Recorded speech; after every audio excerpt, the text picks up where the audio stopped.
I've just spent some time on this Season 1 build of Marvel Rivals to find out what the buffs and nerfs are for this season. First things first, this is not a full extensive list. It doesn't include the new team-ups or team-up anchor abilities that may change once the season goes live. In this current build, all of that is the same as Season 0, and there may be some other buffs and nerfs that the developers didn't tell us about. However, from the dev talk, we know that there are nerfs to Hela, Hawkeye, and there are buffs to Wolverine, Storm, Cloak, Captain America, and Venom. Hela's nerf is pretty straightforward. I tested all of the abilities, the damage, the cooldowns, the bullet travel time, everything is exactly the same.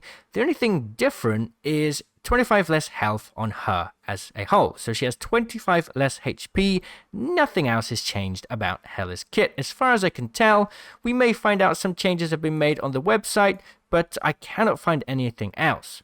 Next, we have Storm. Storm has received a massive buff in terms of the amount of damage she outputs. She can now do a lot more damage, and it's really incredible how much of a difference this makes. If you didn't know, Storm's attacks will pierce through multiple targets, allowing one attack to deal damage to multiple enemies in a straight line.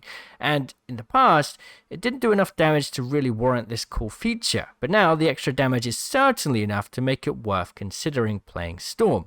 Storm also has a variety of abilities that can boost her movement speed, her team's movement speed, or her and her team's damage output.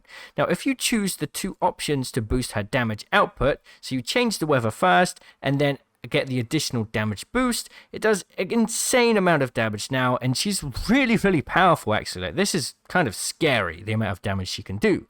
The movement changes don't seem to be that much different. Perhaps I haven't noticed anything myself, but it doesn't seem like the movement speed boosts have done anything. The ultimate seems exactly the same. Everything else about her kit seems to be the same.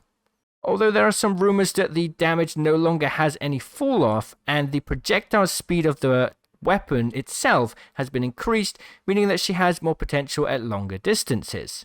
Next we have Captain America. Instead of 650 health now, he has 675 health.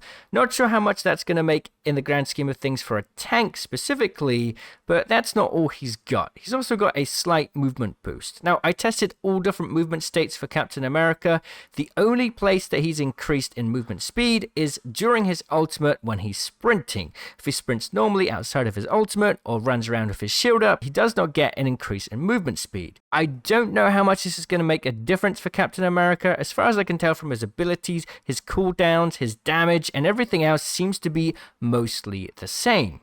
Cloak and Dagger has also received a buff. There's a couple things to talk about. Firstly, it seems the switching time between Cloak and Dagger has decreased, which means you'll be able to switch back and forth far more fluidly. It will take less time to do, which should make it a bit easier to manage both ability sets. Now, that's not the only thing. The ultimate has received a buff as well. If you didn't know, Cloak and Dagger's ultimate work as a sort of dash ability that you can use multiple times. Now, each of these dashes leaves this weird goo on the ground, and if you stand in that, you take damage over time, or if you're an ally, you get healing over time.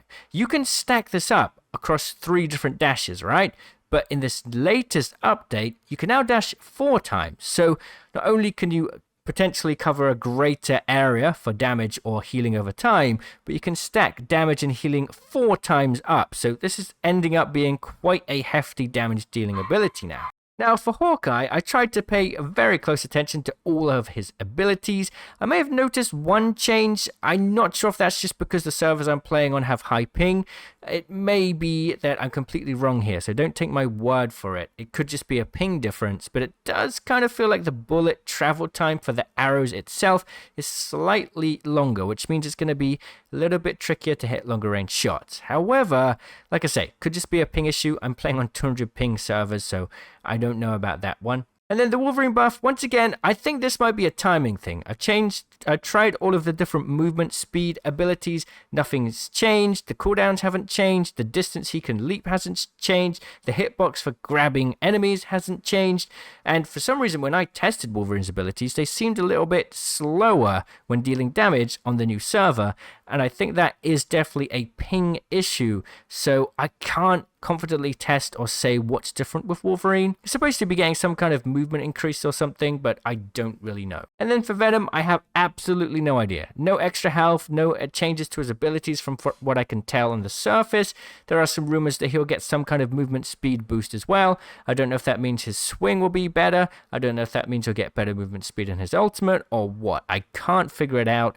And I'm not really sure besides that. It seems like a very, very minor, unnoticeable thing. The next nerf is for Jeff the Shark. Now, this one I wouldn't really say is a nerf. It's more of like a bug fix and a quality of life change. So you probably know how you can kind of catch enemies on the corner like this. It still seems to work a little bit. Still seems to work just a little bit. So we can test this a little bit more. But I'm hoping that it potentially could reduce the chance of catching flying characters. So, for example, this one up here. Yeah, we didn't get that one. So it does. Perhaps the height has been reduced, which is nice to see. And the radius should be updated. Perhaps what they've actually done then is they've fixed the UI element to better kind of showcase where it will actually grab the characters. Perhaps that's what they've done. So that would make sense. I don't think it's going to capture anyone outside of that radius anymore. Let's just try it one more time. That should be like the main sort of buff for, or nerf for Jeff. Let's go up here and try it. So should, like, if I go like this, it should not get that one right there. Oh, it did. Okay, well, it looks like it still needs a bit of work there, not gonna lie. Now, even if these are the only nerfs in the game for this season, I do think the meta is going to change quite significantly. Firstly, Mr. Fantastic is a massive counter to a lot of the current heroes, including Iron Man, and Invisible Woman is a massive counter to a lot of dive characters, so it's going to really change the meta. And also, all of these yellow things are season bonuses, and I do believe all of these team-ups may get switched around or changed. So that would mean Hela still gets a damage nerf, Groot gets a health nerf. Now, it really does depend on if the team-ups change. And also, just I do feel like these anchors are kind of good, and a lot of people do talk good about them, but it's the team-up abilities themselves. Like the infinite ammo Rocket Raccoon makes Winter Soldier and Punisher extremely powerful. And right now, the new team-up, which is Captain America and Invisible Woman, makes Captain America an extremely strong, aggressive tank. Like, I would say the current Captain America is tankier than Venom and does more damage. It's ridiculous, and I'll show some gameplay soon. Do stay tuned for that. But for now, that does seem to be all of the buffs and nerfs that I have found in the game. The developers haven't said there are any more, but if I do find anything else, please do. I'll make sure to let you know, and if there's anything in particular like to see from this specific build, do let me know as well, and I'll see you all in the comments. Cheerio!